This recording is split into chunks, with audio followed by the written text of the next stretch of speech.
A Spanish war banner hangs down the full height of the Tower of London. It is dawn. The Thames below is crowded with galleons riding at anchor, their high-castled sterns black against a storm sky. On the wet stone of the quay, Spanish pikemen in morion helmets stand watch where English yeomen stood a year ago. Upriver, in Westminster, the Mass is being said in Latin again. And in a locked room beyond the city, a red-haired woman who was, until this summer, the most feared queen in Europe, waits to learn whether Philip of Spain intends to let her live. None of this is fantasy. Every ship in that river was real.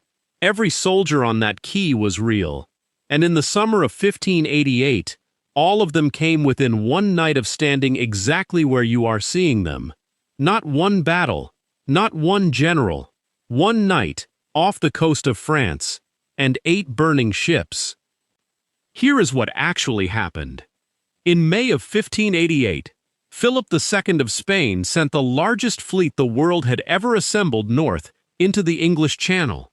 130 ships, nearly 19,000 soldiers packed into their holds.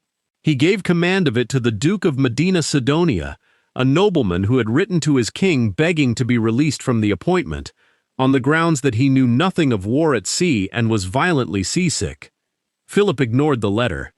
But the Armada was never meant to conquer England on its own. It was a ferry, a floating bridge of guns. The real weapon was waiting in Flanders. The Duke of Parma, Alexander Farnese, was the finest soldier in Europe, and under him stood 30,000 veterans of the Spanish tercios, the infantry that had not lost a set-piece battle in living memory. The Armada's only job was to sail up the channel, seize the water off Dunkirk, and hold it open long enough for Parma's flat-bottomed barges to row his army across to the beaches of Kent. And against those men, England had nothing. No standing army. No professional regiments. Only county militia, farmers and apprentices drilled a few days a year, and a queen who rode out to Tilbury to promise them she had the heart and stomach of a king. It was one of the great speeches in the English language. It would not have stopped a single tercio. On the 7th of August, the Armada anchored in the roadstead off Calais. The crescent formation that had carried it up the channel for 9 days was still unbroken. Parma was 70 miles away. The bridge was almost built. At midnight, the English sent in 8 fireships. They hit nothing. Not one Spanish vessel was set alight. But the Spanish captains saw pitch and tar burning toward them in the dark, and they did the one thing that ruined everything. They cut their anchor cables and ran. The crescent came apart. By morning the Armada was scattered along the Flemish coast, and at Gravelines the English closed to within 100 yards and hammered them with gunnery for 8 hours. Then the wind swung and drove the survivors north into the North Sea, around Scotland, around Ireland, onto rocks. Half the fleet never came home. The English struck a medal to celebrate. God blew, it said, and they were scattered. But look again at what actually decided it. The fireships did no damage. They caused panic. And panic is not weather. Panic is a decision, made by frightened men in the dark, and it could have gone the other way. So what if the cables held? Picture that same midnight. The lookouts on the outer screen catch the pitch glow a few minutes earlier. The pinnaces are already rowing. 2 fireships are grappled and towed clear.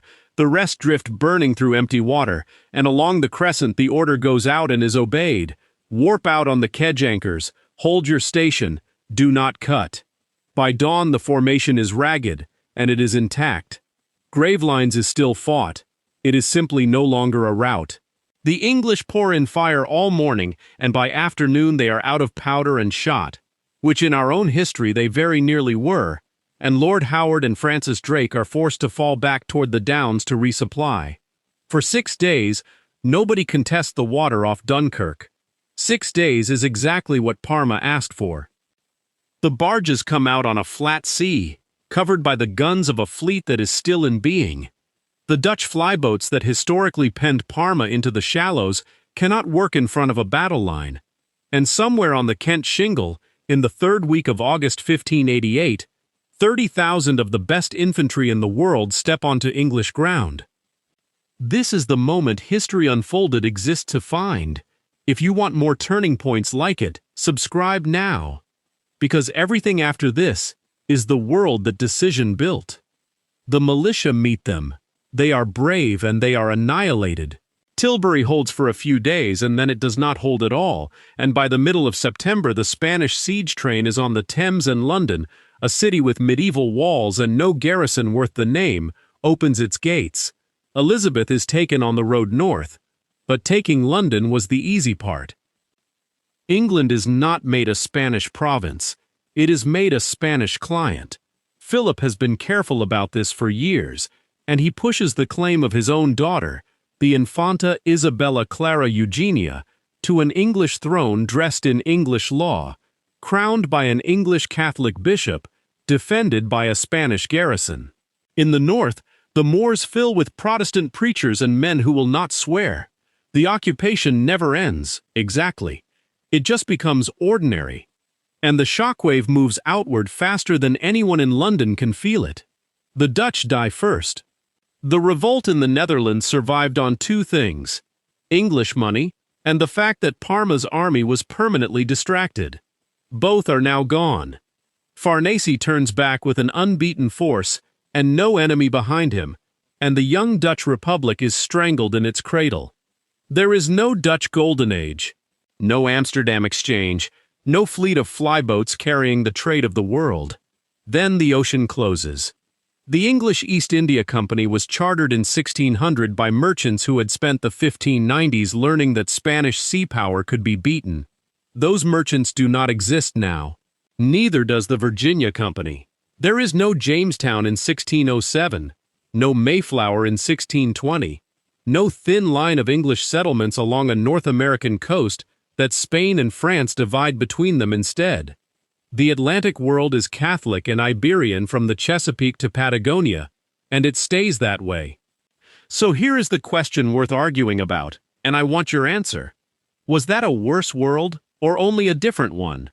A Europe held together under one Catholic crown with no British Empire in it at all, and every consequence of that empire that never happens. Tell me which one you would rather have inherited. Because the strangest part is not the flag on the tower. It is what you are listening to right now. English became the language of a fifth of the planet for one reason. A small Atlantic kingdom stayed independent long enough to build ships, and colonies and courts, and then to export all three.